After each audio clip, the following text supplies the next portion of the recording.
Guys, it's Amy. Thank you so much for joining me. I hope you're all having a wonderful day. So for today's video, I'm going to give you the top 10 reasons why I think the Todd Mullis trial had absolutely shown reasonable doubt and at the very least cause for a retrial. I've actually been inspired to make this video because of one of my viewers, and her name is Drit, T space D-R-I-T.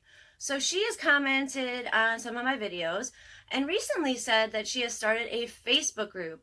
It is called Todd Mullis is Innocent, and I ask you to please go over and check that out on Facebook for some support, whether you believe that he's guilty or innocent or whatnot. Just check it out. So let's just dive right in and start with number 1. The prosecution's opinion on an excerpt from a 911 call that Todd was on. So this 911 call, I'm going to play for you without talking to you about it at all. And then you go ahead and let me know what you think you hear. So here we go. Let's listen to it one time.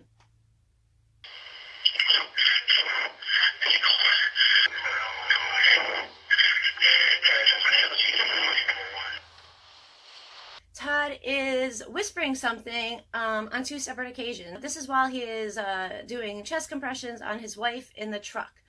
Now, the prosecution gave her opinion on what he is saying, and this was done at the very end of the trial, kind of like that big shocker moment. If you listen very carefully to what is being said, when there is this, heavy breathing whisper that Todd does, listen to it one more time before I talk to you about what the prosecution has to say. Here you go.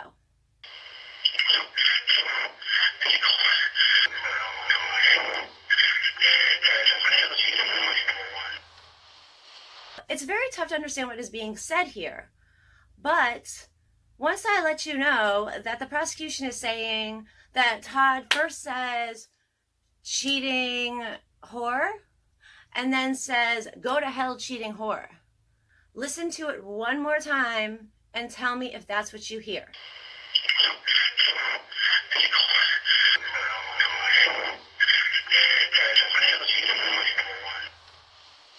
My problem with this particular statement made by the prosecution is that they have now put those words into the jury members' heads.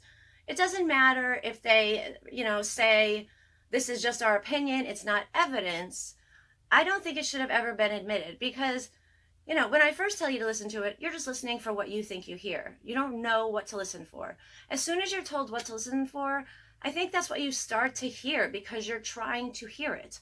I think that should have never been admitted.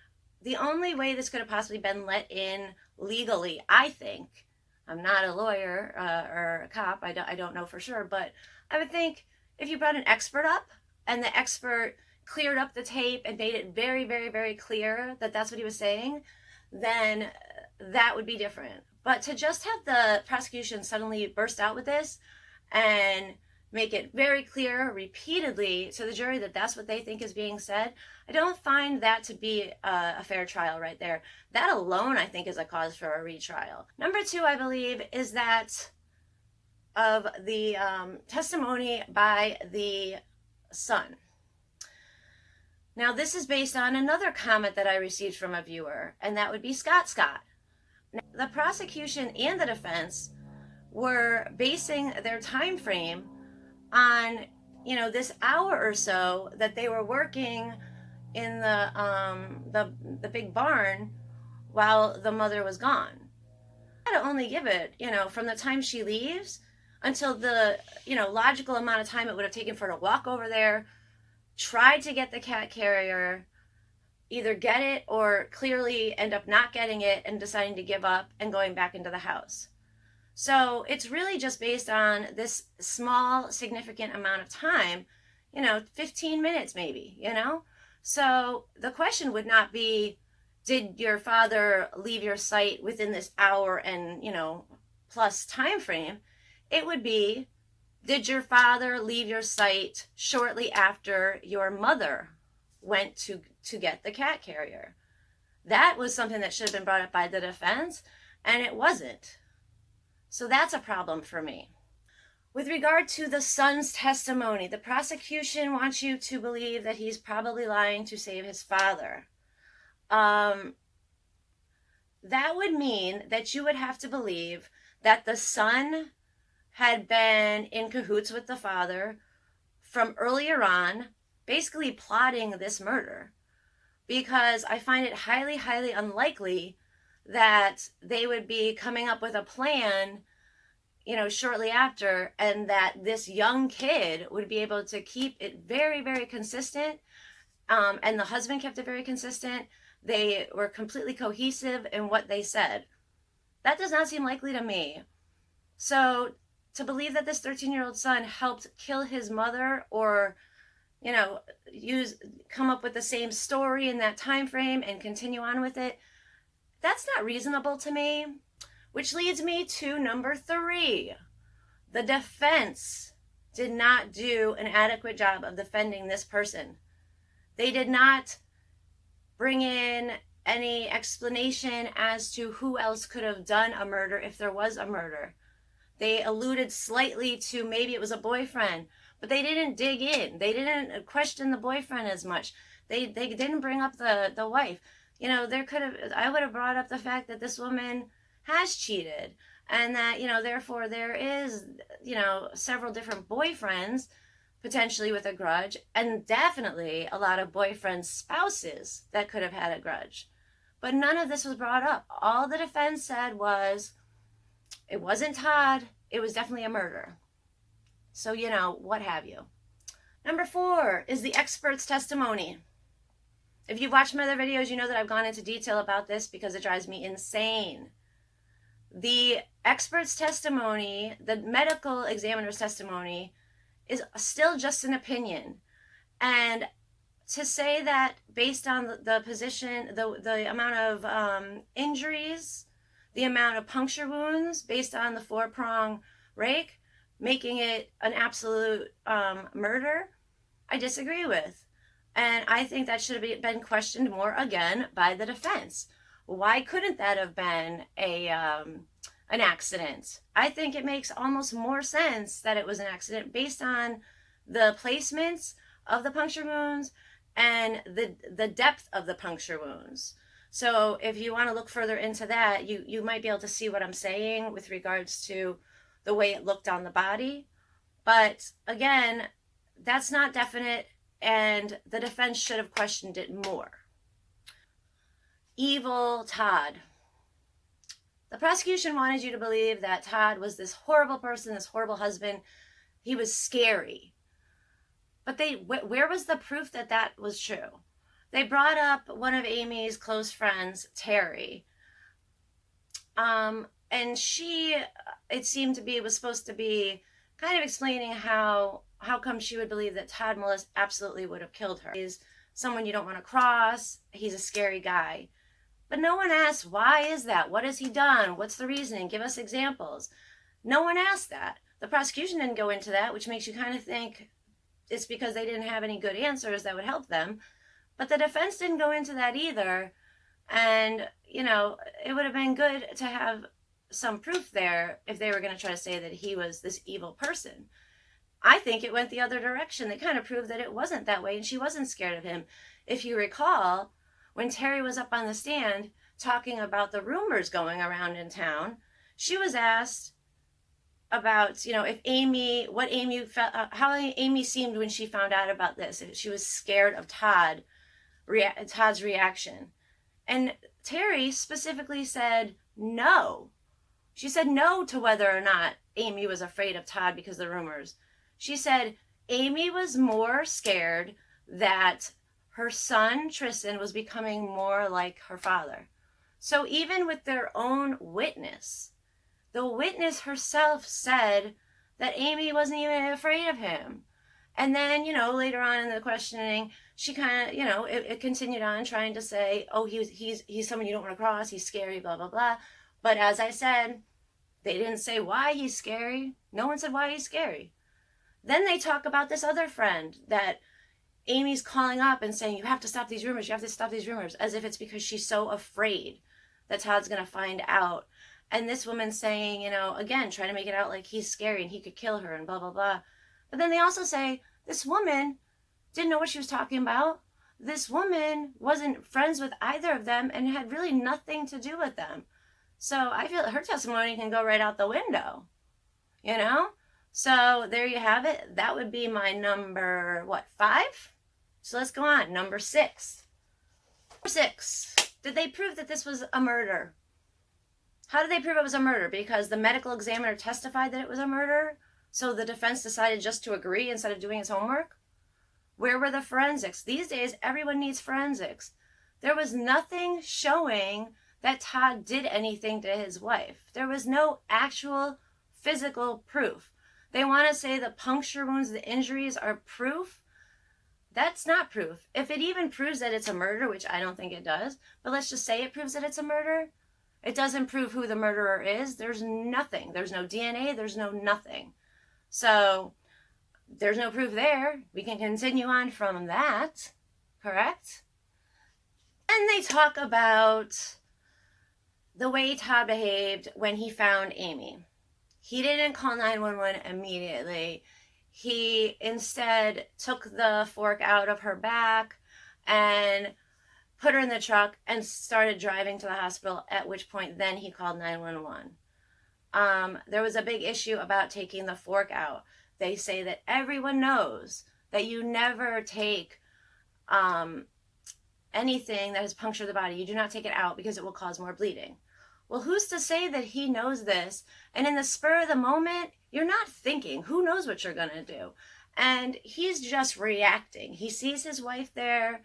He's trying to get her out and get her to the hospital. I mean, they live in a farm country. Who knows how far the hospital is? Maybe he figured that made more sense. He could have called 911 sooner, but he was just in reaction mode. My wife's on the ground. What am I supposed to do? Trying to get her out. He has to remove the fork because he can't get her out of the area that's so narrow without doing so. I don't think this is a good, I don't consider this to be proof without a reason, beyond, I'm sorry. I don't believe this is proof beyond a reasonable doubt that he was trying to prolong the time frame to give her time to die. I don't think he purposely took out the fork to let her bleed to death. I think he was reacting. And even if he wasn't, I think there's the potential reasonable doubt to say maybe he was just reacting and wasn't thinking clearly and just reacted and did what he did. He did end up calling 911. He did sound frantic. He was giving CPR. He came across to me as if he was trying to save his wife. And there's just no proof to me that he was doing anything but trying to save her. I don't think they can use that to say he purposely was trying to slow down this injury, or speed up the injury, I guess, so that she died before anybody could save her. I think there's reasonable doubt to say maybe he did, maybe he didn't. So no definite answer there. We have the internet searches. They have no way to say who did what searches. You can't prove that he did any searches other than the ones that he actually admitted to. There's no way to prove who was on that tablet searching for certain things. They're saying he was searching, about DNA and how to tell if this is your kid. But then there's also things about wedding dresses and jewelry and things that she clearly was the one looking up. I mean, the prosecution admitted to the fact that those were things that she was likely searching. But then at the same time, they're trying to portray it as though no one else uses the tablet except for him. Well, they already proved that wrong themselves by saying that she's the one who searched for these certain things.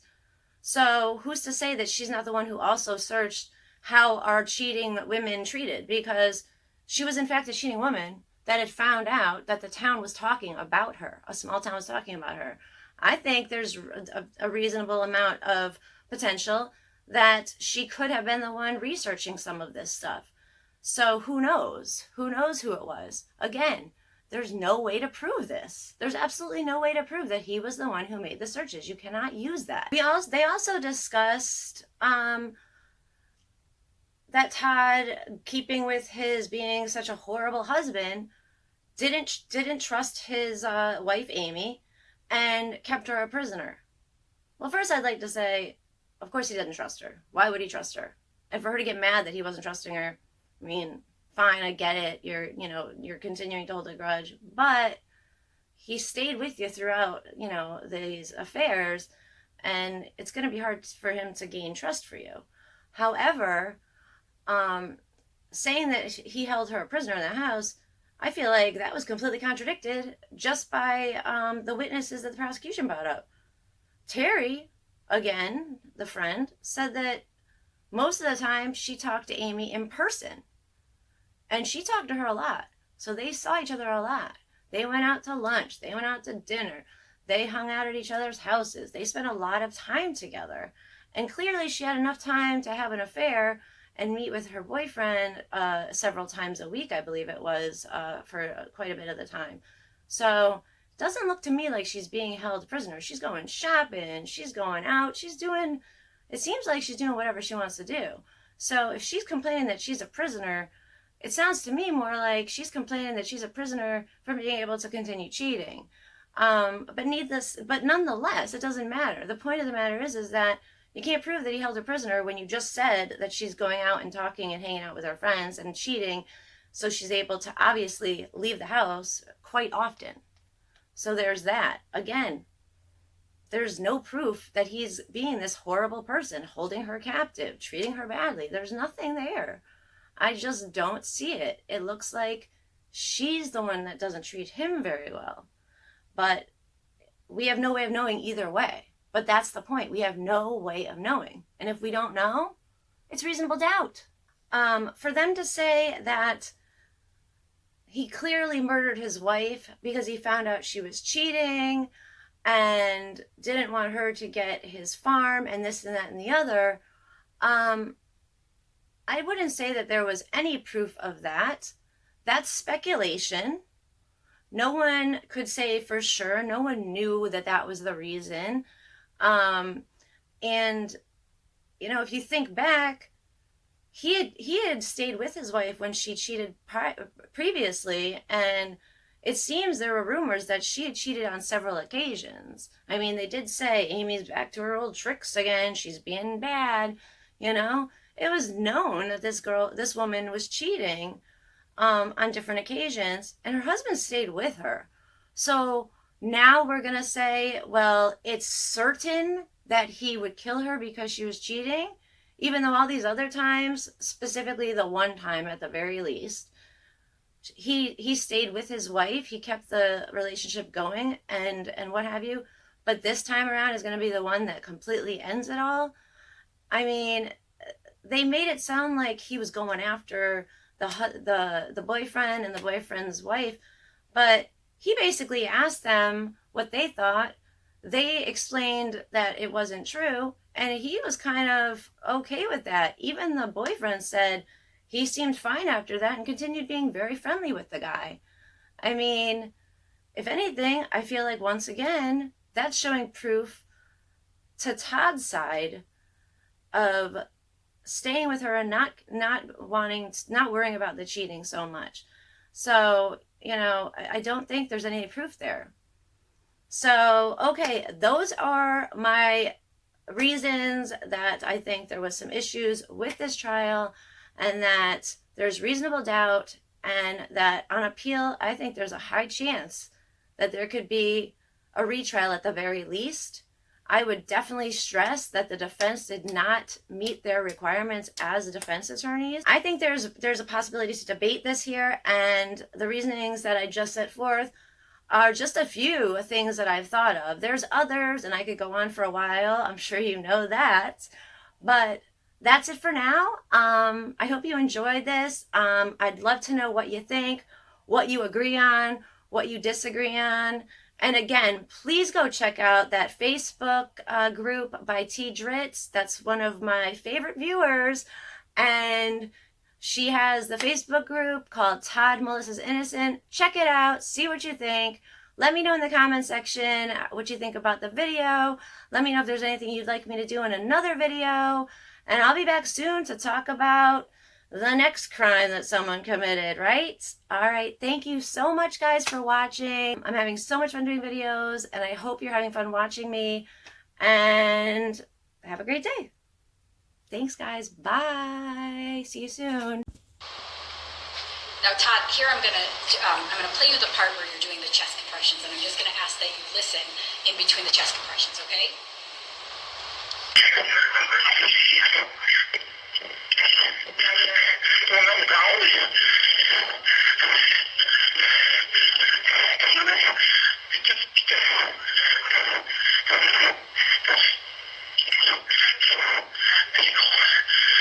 Now, Todd, did you just hear that whisper at the end of that? Yes. And what did you whisper? I couldn't hear it. Okay, I'm gonna play it again.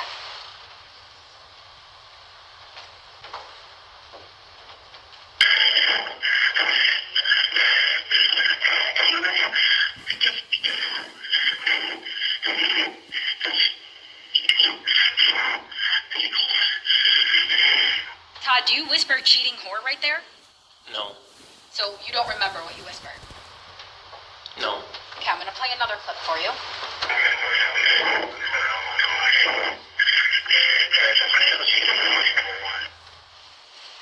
Do you know what you whispered there? No. Did you hear that? So I'm going to play that part one more time. The first clip is 6:53 of that second tape. And this second one is right at 0700. Just try to listen really closely. I just want to know if you remember what you said.